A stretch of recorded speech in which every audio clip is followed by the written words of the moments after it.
Esta conferencia comenzará a grabarse. Okay, welcome to today's session of the European Alliance Against Coronavirus, the last one on these first 3 months of 2021. And during those 3 months, we have been covered by the brand EU Industry Week, and we jumped to the next phase from next week, the beginning of April.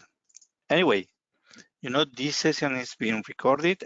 We will share it both in our channels, the European Cluster Alliance channels, and the ECCP, the European Cluster Collaboration Platform channels. And so if you remain with us, you are accepting that, very important. And today we are covering very dear for my heart topic, social innovation ecosystems. I am very glad to welcome again with us Tony Caro from the Deusto University in Bilbao, and also Karel van den Porten. Karel, welcome. Long time. Thank you very much. Absolutely. Too much, for sure. Too much. Too long ago. I agree. I hope you're all fine. Very happy to be here again. Yes, me too. And also Artur Serra from the Ichikata Foundation. So, Hi. Buenos días, Artur, and thank you for joining us. So, first we will have with us Karel. Karel, you have had some changes in your structure in the DigiGrow. I don't know if you will introduce those changes also to us. But anyway, I want to make a public statement saying that you could be in another area, but we should continue to tally our relationship between industrial cluster and social clusters, and we are friends, not only friends, brother. So I hope to continue working with you as closely as before, or more, not as more than before. Welcome, Absolutely. Karel. Thank you very much, Antonio, and good morning to all of you. I'm very happy this excellent forum is keep on going. I'm very happy to be invited once again. I think it's the maybe the 10th time or so that I can speak in this, not maybe speak, but introduce speakers or bring some content. So I'm extremely appreciative for the invite for the more social angle of clusters. So my name is Karel van der Poorten for the ones that don't know me yet. I was in the former unit of Ulla Engelman, who changed now unit and is also, by the way, acting director within GROW. Today I am still in GROW, but not anymore in Ulla's team. I'm now in the unit proximity, social economy, and creative industries. So I'm still with my main file of social economy, but unfortunately the clusters went another way, which is very good for them. So that is only unfortunately for me. I think the clusters did a great move and will only be more visible in the GROW industrial strategy, and will be connected to many other initiatives that will be very beneficial for clusters and definitely industrial clusters. So, but I'm in the directorate covering proximity and social economy, as you know, one of the ecosystems, the 14 industrial ecosystems. And I'm still continuing my cooperation with the cluster team. Just to give you one example, I'm pretty sure you know, and I invited Antonio, by the way, already in such a meeting. I'm running an expert group on social economy clusters. So specifically how the let's say the definition or the format or the concept of a cluster is also used by social economy stakeholders, but that is not my favorite topic. to be very honest with you, and I think I can tell that here. My favorite topic is really the interlinkages between traditional, what we call companies, and social economy companies within clusters.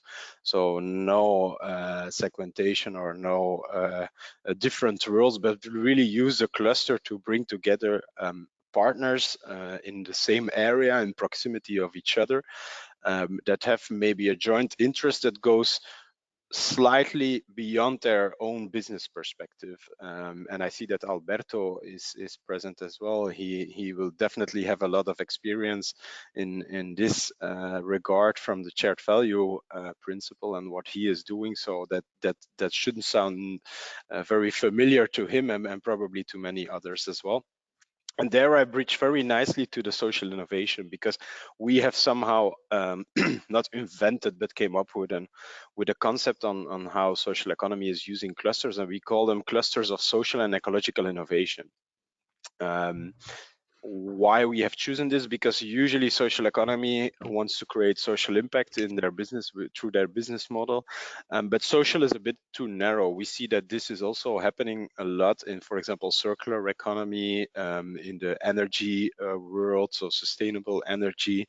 Alberto knows very well the water waste cases. So social is a bit too narrow. So sustainability in a broader concept. So that's why we choose for ecological and social innovation. And just because we did a small mapping of existing, let's say, social economy clusters, which is then the bigger header, many of them are active in both areas. Social innovation specifically is a very tricky concept. It's not tricky, but it's defined in all different ways. If you ask in some countries what is social innovation, then people will talk about policy.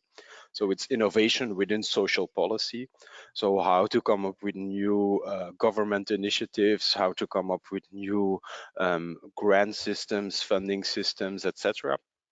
But this is, in my opinion, way too narrow, because I think that social innovation is even more important and even more interesting when it's applied by the private sector. And the private sector I see here by businesses on the one hand, but also by civil society. And to come with an extra layer, and there I enter into the world of the clusters. Social innovation particularly happens on the crossroads of very different actors together. So it's a very complex, let's say, concept that can only thrive when very different actors are coming together and, let's say, adding very different angles to the puzzle. And for this, a cluster is like the ideal cradle for social innovation policy to, for example, to attract new businesses in a certain social concept, in a certain social project at local level. And when I call project, that is, of course, a very interesting point, because usually social innovation starts from a specific project. It wants to fight a certain challenge. So it proposes a certain challenge, and then people sit around the table. How can we solve this? Which different angles can we approach it from? Social innovation can be something completely new, but it can also be an adaptation of an existing experience. For example, in one country, in one city, in one cluster, there is a known practice, for example, for how to, the one is very known, how to, for example, provide a job for refugees or newcomers or migrants. And this might be done, for example, by peers, that older people who are retired guide them and support them in finding a job locally. They have the network because they are active. They were business leaders, for example. They were engaged with the cluster. They know a lot of businesses, so they try to support and help these youngsters in finding a job. That is one aspect. But this is something, a model that can be developed, but that can be adapted and duplicated to another area somewhere completely different in Europe. But there should be also always an adaptation, because you cannot just copy one ecosystem or one context to another. So contextualization is pretty important. But for me, and that is a bit from my past experience, the most interesting aspect of social innovation is when you go really from a blanco page, when you have no idea how you will solve it, but you go really to a whole trajectory. You have very different methodologies how to approach a certain challenge, and maybe to come up with completely new ideas. And so that might also be social innovation. And I think that sometimes it's very important to allow yourself not to come up already with an idea beforehand because you're very biased. And that is, in my opinion, one of the most tricky aspects when you have a social innovation trajectory. When you sit together, you want to fight a certain challenge, that some people around the table come up with their ideas that they have beforehand, and they don't allow to clean their mind and to start from completely from scratch and to decompose actually the challenge and to come up with a specific idea. To close, and I will refer to several commission activities because I know the other speakers will have way more interesting stuff to add to what I start here.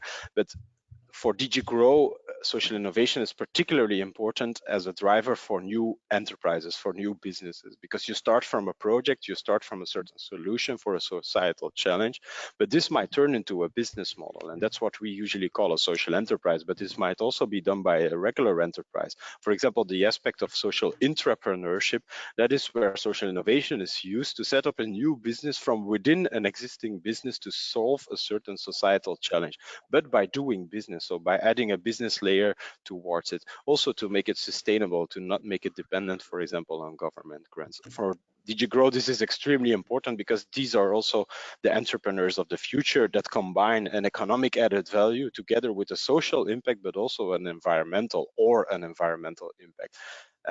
So this is where I want to end. And how we promote this from within the Commission, social innovation is basically present everywhere. Every funding instrument has some kind of a layer of social innovation. If you talk about the agriculture, so the Common Agriculture Policy, you have the European Network for Rural Development. They have a very strong focus on social innovation policy in rural areas. So it's always place-based. It's very much at the proximity where actors are joining together, but also using specific tools, using specific policy purposes.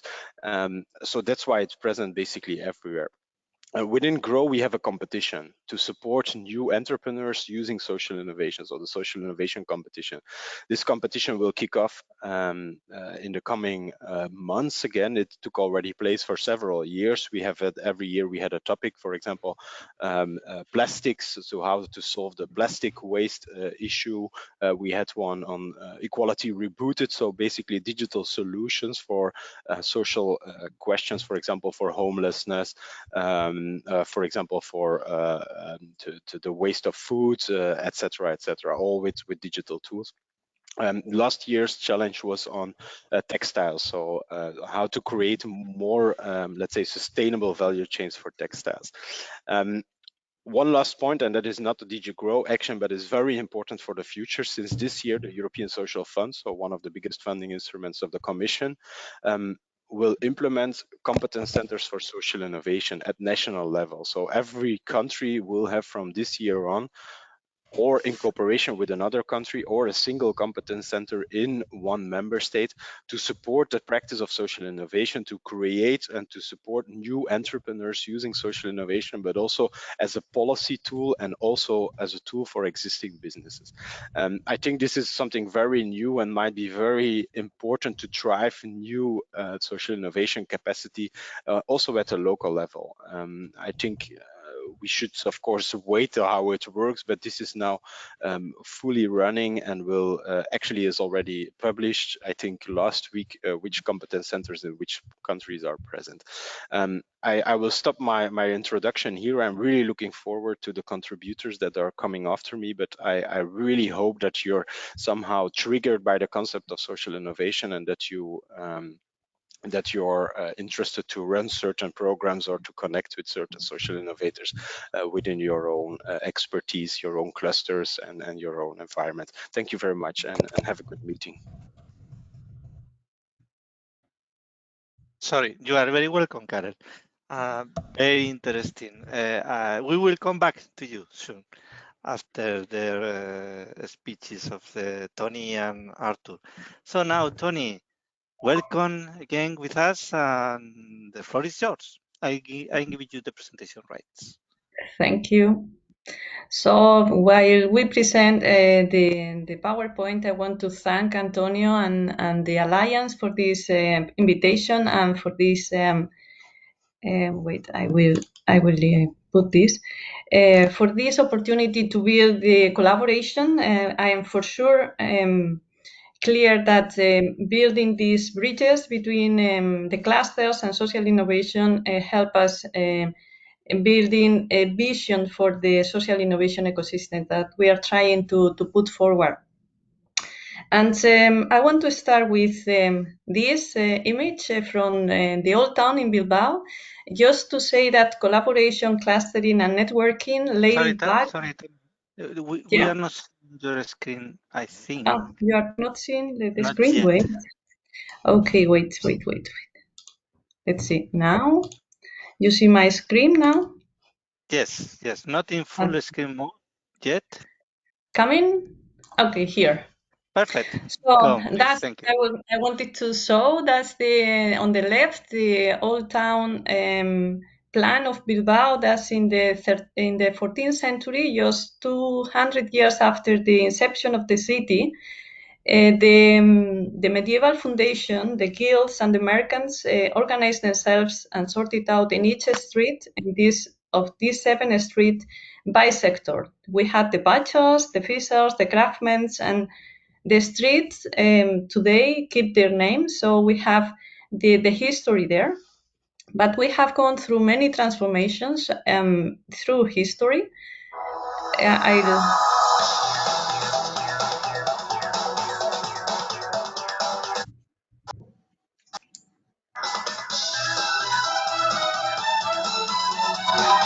From an industry in decline to competitiveness in the service industry.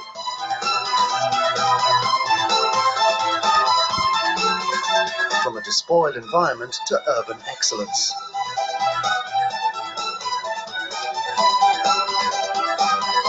From a gloomy past to a brilliant future.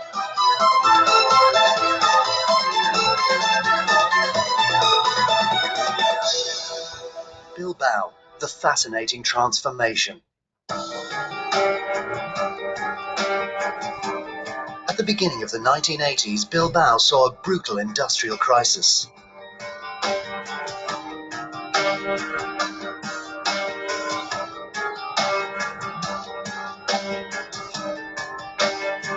On top of which came the severe flooding of 1983. The city went through its worst moments. All this is what led up to the change. I will stop here just to you have the video with the presentation and you can see the whole thing. But how do we get out of this crisis? I think hard work and commitment and yes, solidarity, collaboration were part of the equation. But our question now is how we are going to get out of the deep crisis we are all immersed in, how we will overcome the huge challenges we have ahead. So we have the global health threats. We have a deep economic crisis hitting us, and we have a trouble with the sustainability of our welfare system or the embarrassing rates of youth unemployment that we have. I mean, and these are all big concerns that affects the recovery, the way we get out of the crisis, but also the social innovation, the creativity that Karel was explaining before. I mean, we need to invent ourselves each time to find solutions. And I want to answer these 3 questions, or at least to bring more questions to the debate. What are what do we mean by social innovation? By social innovation ecosystems? Okay, I'm going back. Yes. Why are they so important at this moment in history? And the most important for me, how we can make them a reality. I mean, we can theorize and say this is important, but if we don't know how to get there and how to do it, we are lost. Huh? And I was thinking a lot when I was addressing and when Antonio was asking me to talk to you, the clusters, how to bring something that is tangible for you as well, coming especially from social innovation that sometimes is, and we'll see later, at very far away from each other. So as I was saying before, the clusters were playing and have played and are playing a key role in accelerating recovery, boosting competitiveness and innovation through history. However, social innovation is also part of this recovery in history and acquires its full meaning and potential when addressing these complex societal needs. I have put there the global agenda, but also the Horizon Europe agenda and the missions areas that we are going to address in the coming years. And they transcend the social sphere, the social services, and the social approaches that usually is where social innovation is left on one side, and become a real systemic issue that puts under threat this recovery and the competitiveness and the development of the region, of the territory, or us as a global population, as human beings. I think for the first time in history, we as human beings are feeling the vulnerability with the COVID-19. So the question here is if we can conceive this regional, territorial, economic development without addressing these societal challenges and confronting them, bringing the two worlds together.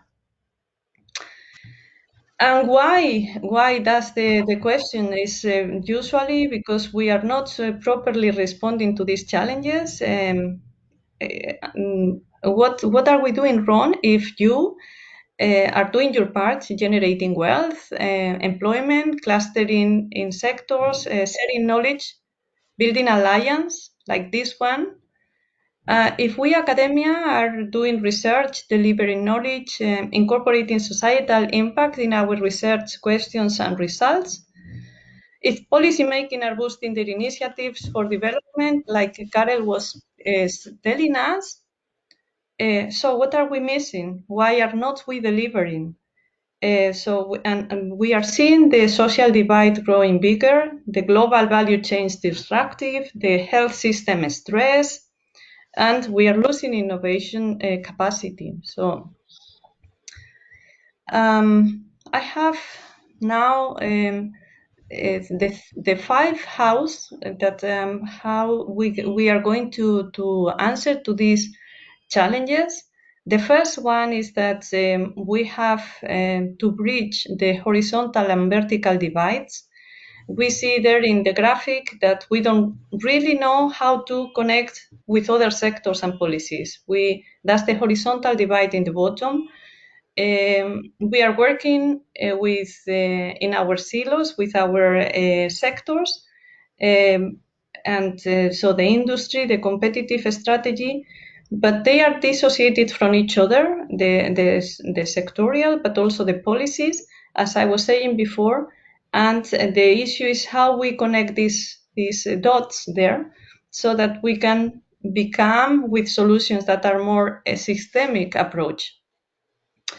And the question here, and I come back to the sample before, is not the youth unemployment problem a matter that affects the two sides of the coin, for example?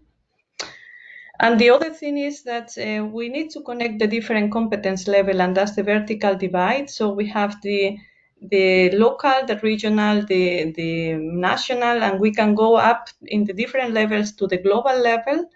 And the theme here is how do we create solutions and initiatives that work together and link these micro and macro levels and work together. The second how that I want to present is this line, the timeline that we would need to work with a long-term shared vision in mind. And thus asking us what is the world we want to live in, and then think what do we have to do now to get there. So it's first sketching the ambitions and then setting the goals. So we look forward to the future and then we come back to start a flow-oriented and gradual progress. So the third one is to start moving from what we call the triple helix in the smart specialization strategies. We have done a lot of work there to a quadruple helix collaboration, including citizens and citizen science into the equation. For example, the new EUSKADI 2030 Science, Technology and Innovation Plan is already envisages it. We don't know yet how well we will address the issue, because it's not easy to incorporate these the citizens in the different initiatives. But we have this one I have in the slide here, the Basque Circular Hub, that is a center managed by a public company, but it's the result of public and private collaboration between the Basque government, the Bilbao City Council, the universities in the Basque Country, and also foundations. And we are trying to get more and more people there, which is also connected with something that Karel was saying before about the circular economy that affects different sectors and different layers in society. And the fifth one, the fourth how is how we get this civil society into this complex system. We see in the bottom right of the graphic there the activists, the social movement, and public discourses. So how we connect them in these ecosystems where industry here are in the center, because we are talking to you, to the clusters, to the ones that are boosting this economic recovery and progress. But we need to achieve a strategic community which is designed with multiple agents and dynamics. And that's the difficulty here for the social innovation ecosystems. We need to connect the potential of complementary clusters to address the problems that we are facing. And the thing is how we will do that. If we are so much focused only on economic growth and industrial competitiveness, are we forgetting about making our longer lives less isolated, for example? How many elderly people have died during the pandemic without anybody besides them? So we need to bring the two way of thinking together all the time. And here, this is something what we are proposing, to have the N-helix collaboration, not only the quadruple, but the N-helix, meaning that we need to bring sustainability into the equation as well, and to have these multiple networking and different layers of nodes together, so that we find the intra-institutional entrepreneurship. So that's the pink ball in the middle. So that's the institutional level, and we have agents of change in each institution, company, different entities, etc. So how do we identify these key agents of change? In the yellow row, we have the interdisciplinary collaboration. So we have the different fields that we need to connect to work together. We have the intersectorial collaboration, the sectors and the clusters in the different regions in the green part, and we have the blue part, the outer layer of this graphic here, the international collaboration, like the alliance we are working today together. And we have on the right side the different type of stakeholders that we need to bring together, which is something we all need to have in mind to work towards that.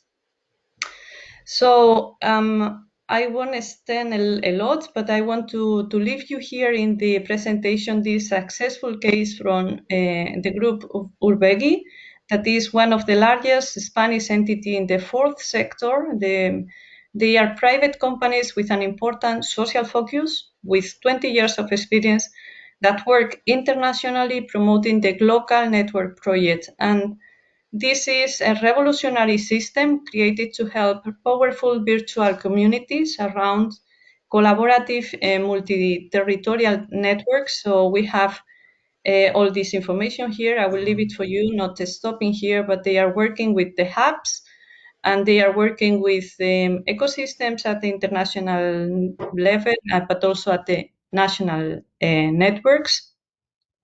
And just to conclude, I want to recall 3 key main messages.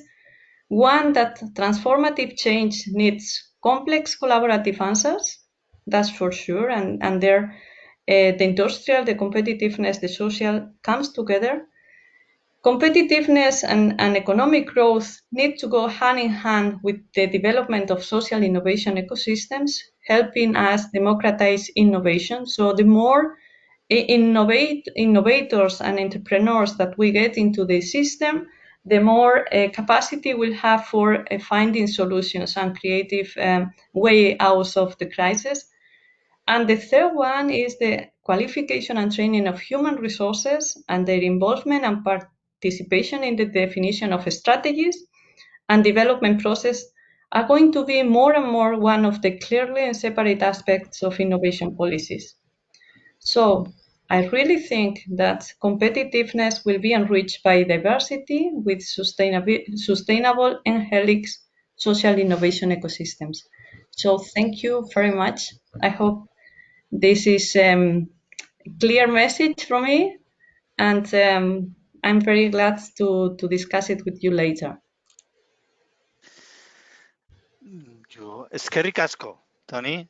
You are very welcome, and it has been very, very clear. But for me, I will spend days, months going deeper because it's a very mature and excellent work, and so I'm sure that we will need to speak more about it. It's very inspirational. Thank you, Tony. We will come back to you too, but before we need to give the floor to Artur Serra from the Ichikata Foundation. Artur, welcome. Thank you for joining us. I will ask Tony to help me to present. Do you have my slides? Can you open it, please? Okay, if wait, I have to open them, or wait, I'll find them, and after I wasn't ready for this, but I will find it in a minute. Wait. I don't know, Nina, do we have the presentation or not? I don't know. Yes, I'm loading it right now. Yeah, I have it. I have it open. So Nina, whatever you want. But this is You Serra. can go ahead, Judy. Go ahead. Okay. So you are going to share the screen? You have the rights, Tony. You can share. Okay. Sorry, because I was, navigating in this. No, I don't have the rights yet, right? I think yes. I think that you have the rights from before. From before. Okay. So wait. Sorry, but I cannot have the rights. Don't worry. I will give the right to Nina. Okay. Okay. Perfect. Yes. Great. Okay. Thank you very much. So that we don't lose time. Yeah. Nina, you are the presenter.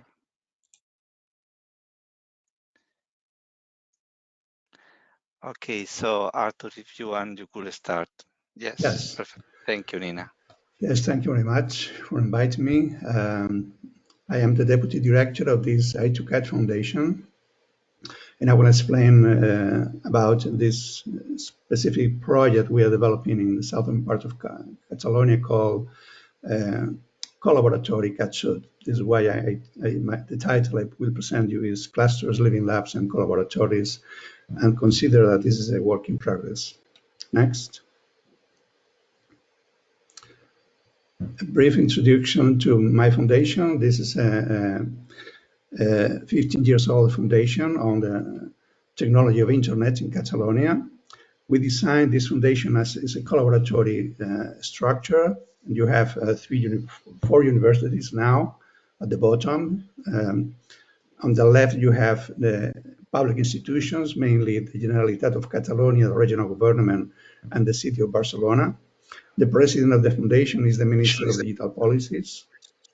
On the right, you have a group of telecom companies, some of them Catalan is mostly international. Okay. The idea of this foundation is beginning to develop internet technology, advanced internet technologies in Catalonia, as part of the network of research centers that the regional government developed from 2000. Mascolell was the minister at that time, and he has the idea that in Catalonia we need this kind of excellent center of research, and Ichikata Foundation was one of them in the area of internet technology. Next one. The areas we develop are more or less traditional in area of advanced telecommunication, 5G, Internet of Things, also immersive technologies, cybersecurity, and artificial intelligence. My specific area, my background is in anthropology, is this area called digital social technologies. Initially, we developed the idea of digital technology has enormous social impacts, and the connection between digital technologies, digital innovation, and social innovation is totally needed to understand the whole digital ecosystems. Next.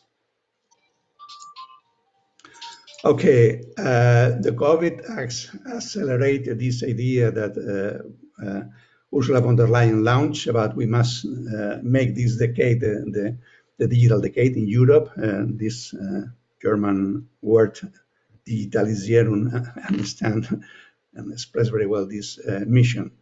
As you know, this is a second great mission. The first is green, and the second is digitalization. And we take seriously how Catalonia can participate in this European strategy. Next. To analyze the policies we should develop and the projects of research and innovation in this area of digitalization, we are following this DESI index, the Digital Economy and Society Index, that was developed in the last Horizon 2020 period in order to make a real diagnosis, a proper diagnosis of what is your country in the area of economy and digital society.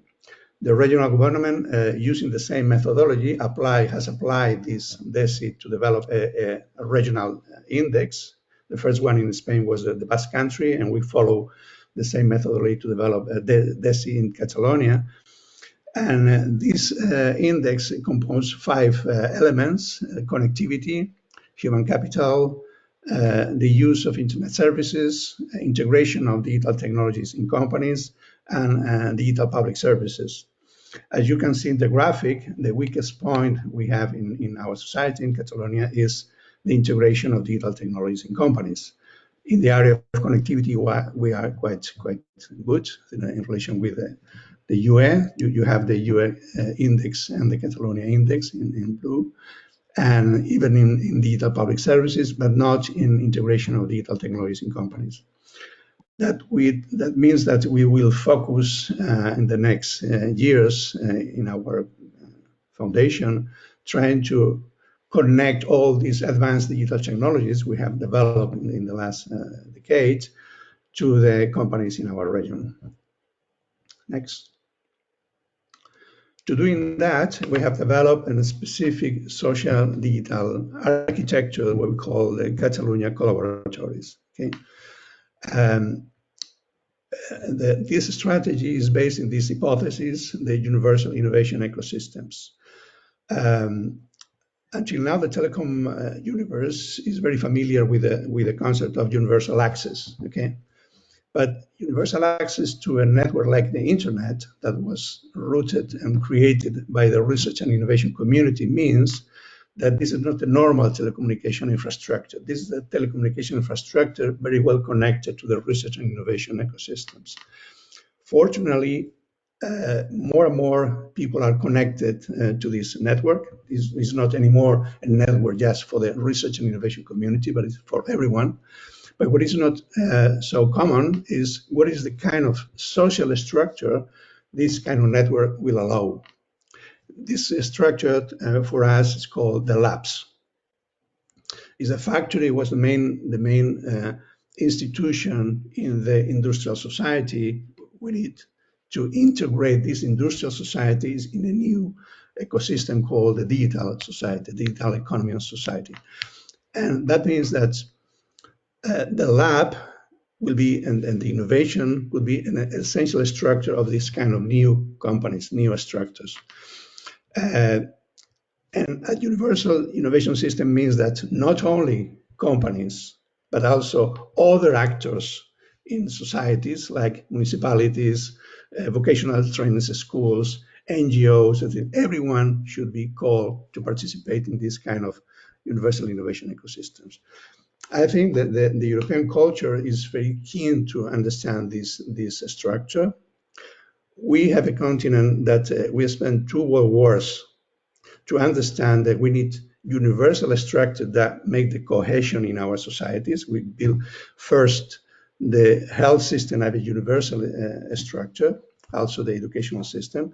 But now we need to understand that even the innovation system can be universal. That means it can be a structure that invite everyone in the society to be part of these innovation ecosystems. This and this hypothesis we are trying to test in a specific region in Catalonia is called the Cat Sud, the region of Tarragona, the province of Tarragona. Okay, there we have developed since last year, a prototype of what we call the collaboratory.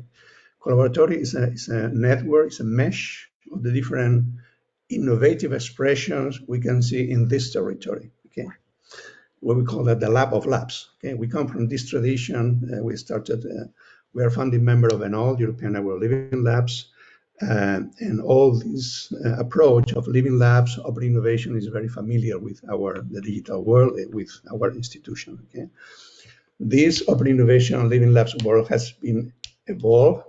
Now is the moment to beginning to create regions as a living labs. I mean, complex labs structure that can engage the whole region or parts of the regions in a territory.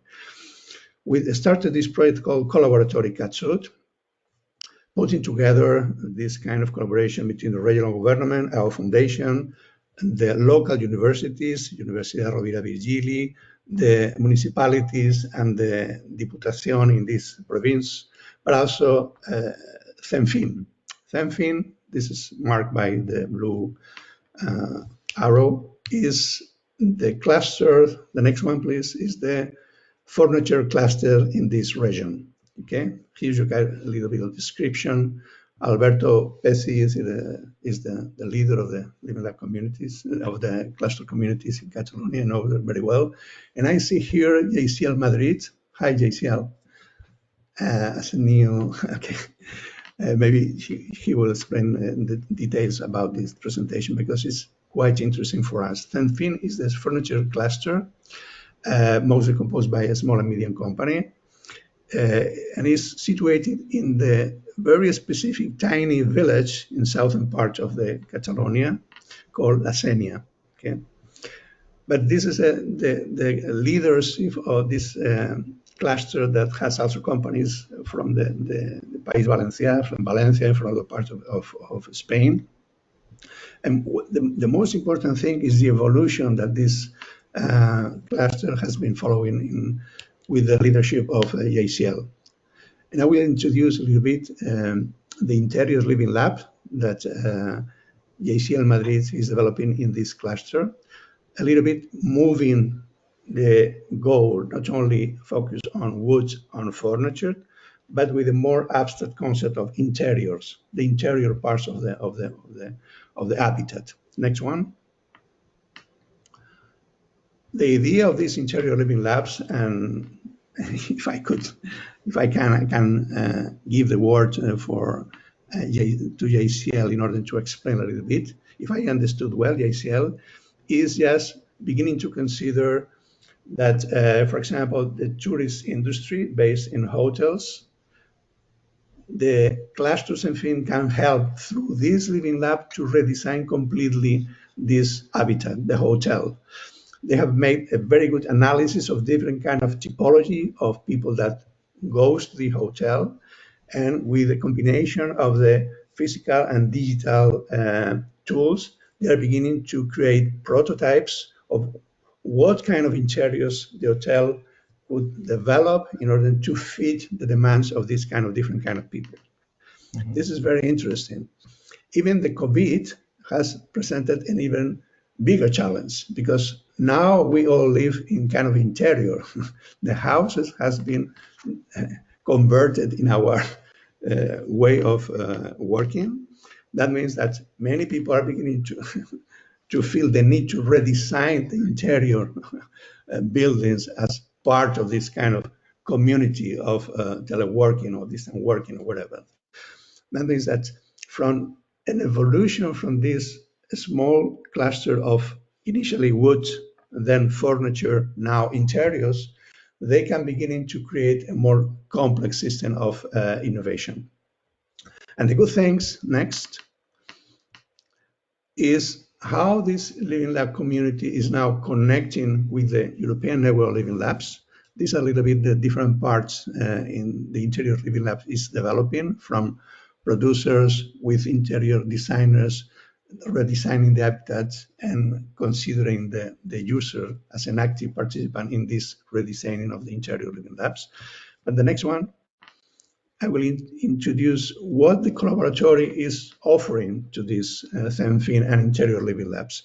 And what we are offering is not only the hotel community, but the whole community of this region through this labs community to give inputs to the Interior Living Labs and to get support from the Interior Living Lab to the different communities. I will just highlight this center on the right-hand side, the CREAT, Center for Research and Innovation in Vocational Training. This is very interior, very, very important. This is the first, I think it's following the Basque Country. The Basque Country has another. It's one of the pioneer center of research and innovation in vocational training. Traditionally, the vocational training institutes has not competence for research and innovation. They are just preparing people for working in the factories, okay? Following a little bit the German model Sorry, Artur. Yes. 2 minutes, please, because we need to keep Yes, some time for... we are just finishing. What I mean is this center is beginning to discover that the vocational training institutes has a new generation of teachers and students that are developing, they are beginning to develop innovative projects with the small and medium companies in their territory. That goes beyond the idea that a vocational training teachers cannot do innovation, just preparing people for working, okay? But with this kind of collaboratory, this Center for Research and Innovation are beginning to collaborate with Interior Living Labs in order to prepare people for working in collaboration with these clusters. And these clusters are beginning to have support from this program of vocational training school in order to develop a more innovative capacities, okay? This is one of the examples.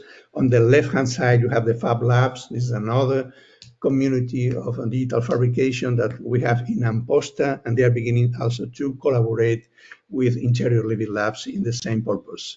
You have universities, local universities, URB, that has a lot of programs in tourism that also are collaborating with Interior Living Labs. That means a whole community of centers, innovative centers, can support this collaboratory, and this collaboratory has a more complex social innovation ecosystem to work with. I think that's all. Next one. Okay, this is a little bit our work in progress of digital social innovation experience cluster collaborating with Living Labs and with collaboratories and vice versa. And that's all. This is my experience in Ichikata and in Catalonia. Thank you very much. Thank you. Thank you very much, Artur. Sorry for trying to reduce the but we want to have some time, 10 minutes, just okay. 10 minutes for discussing, for exchanging between us. So okay. Now the floor is open. We have very high level experts here. I will invite, first of all, Alberto to make some comments because, you know, Alberto, you are one of the stars here. So. Okay, Antonio, thank you very much. This was not forecasted, but I'm very happy to intervene in this and really appreciate also the comments from Karel. I think that this is an extremely important concept also of social economy, Actually, personally, I disagree on the fact that it is one of the 14th industrial ecosystem as it is represented, because I think it's a topic that it's very transversal to all the industry, and really it is not something we have to see. The social economy for me is not something we have to see as a separate issue, as a separate industry, separate sector, because it's really transversal to all the industry. In fact, the concept of share value is applicable to all the industry, and I think it's really a very powerful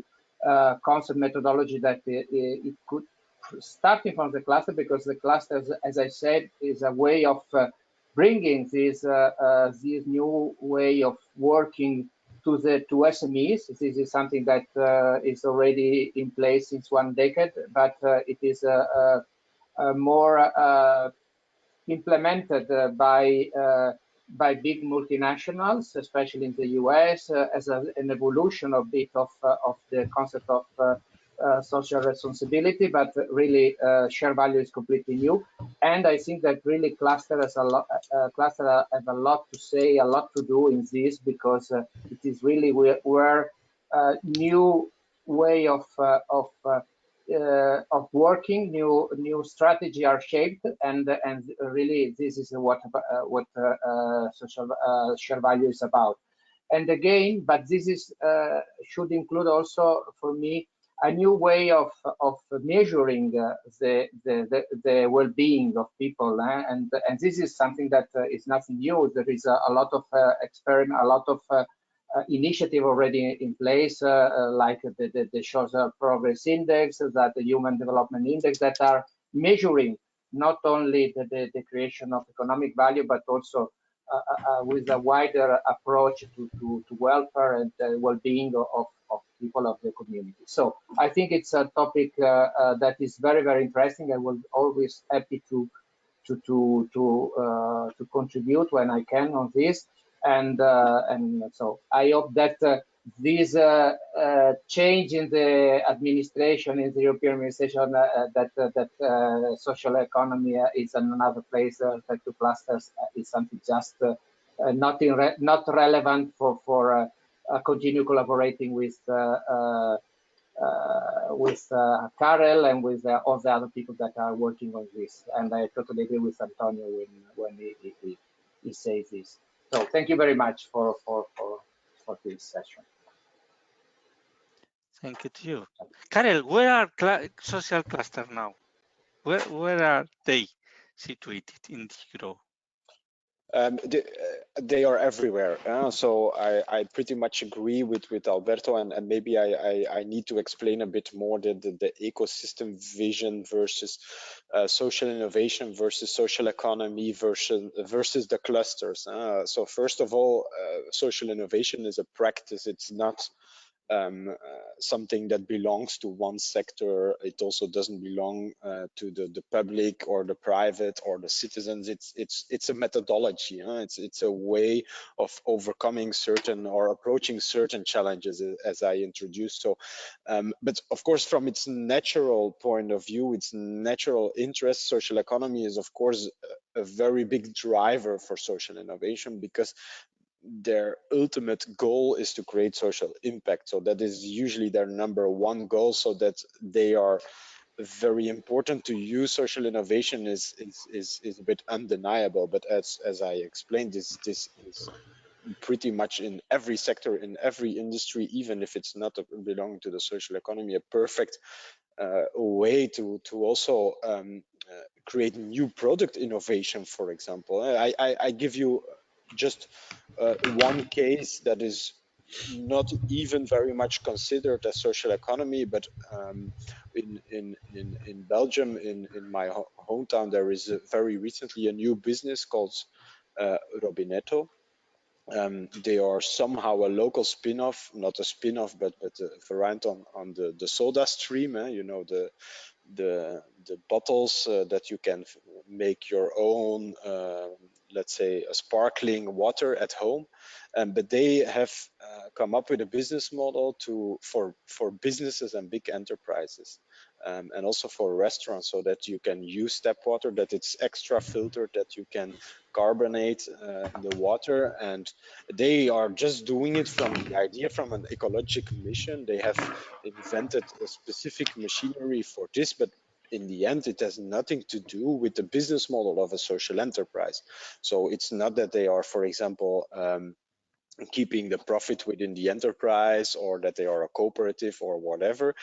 So just to show you that these type of innovations, which might be an ecological innovation rather than a social innovation, are not belonging to one or the other business. About the ecosystem, indeed, social economy is actually present in almost every of the 14 ecosystems. But still, for us, it's very important to identify and to picture social economy also as an industrial activity as such. And there we refer specifically to certain business types, such as the cooperative sector, but also social entrepreneurs. And more specifically, also very much in the social sector. So social services, for example, which is something that is maybe not a very competitive economic activity, but still is providing a huge amount of jobs in the European society. For example, creches, for example, daycare institutions for people with disability, for example, work integration social enterprise, or social enterprise that employ people with disability, for example, homeless care, and so on and so forth, sometimes private, sometimes public private, sometimes subsidized, etc. But still, all this more social aspect of the economy, which is a part of the social economy, but definitely not all, is also important to recognize. And that is also some of the reasons why we have chosen to also separate social economy within an ecosystem. But when the documents will be published soon, you will also see that a very big disclaimer is there, that social economy is actually present in every ecosystem. Some calculations, for example, say that social economy is even 1/3 of the agriculture sector, because you have so many agriculture cooperatives. So that is de facto an explanation that they are very strong in others. Of course, in space and defense, I don't need to tell you that the aspect of social economy will be pretty marginal or basically non-existing. But as to say, it's first of all an attempt to valorize the social aspect, the social activities within the economy, which are not maybe bringing directly this economic added value in terms of GDP, but are still very important for our employment and for our social well-being, also for our social cohesion on the one hand, and also the different types of business models where usually the impact is the first priority, where there is a democratic participation, for example, and where the investment of the profit is staying within the enterprise or is returned to a social cause, external or internal to the enterprise. So that is a bit as a small reaction, but I'm the first one to recognize that that social economy is everywhere, and that especially the clusters are the ultimate vehicle to make this happen in real life, and not only in the minds of a policymaker like I am, but also on the ground, in the muds, where people are really doing the business, where they need also to be profitable. Because sometimes we have these nice stories about the social enterprise that doing all these nice things, but we forget that it's also about business, that they should be profitable, that they should also earn the money to be sustainable in an economic way. And that's, I'm very happy somebody asked for this canvas, because that is also what the canvas is about. It's displaying how an enterprise can be impactful on an economic way, an ecological way, and a social way. And that it's not because you focus on one aspect that it excludes the other. There are perfect ways to combine the three things, but you will always have some kind of a preference for one or the other, or a balance within two of those, and maybe sometimes even with the three of them. So this is all work in progress, but if you ask me to end the discussion, where are social economy clusters? They are in every ecosystem that industrial clusters are, and if you ask me, the synergies between the two are pretty important also to create new businesses, to create new entrepreneurial activities, but also for a better local social cohesion. Thank you. You're very welcome. I'm sad because we need to close, and we have a lot of things to speak about. So we need to return to this topic not very late, so soon. And we have had just first taste of some of the questions that are really important for us during the next months, years. So thank you very much, Arthur, Karel, Tony, for joining us. And we will come back to you and invite again, and we will go deeper in everything that has been presented today. Thank you very much. See you soon, I hope. Thank you very much. Bye-bye. Bye. We'll build it together. Bye. For sure, and physically, as soon as possible. Bye. Yes.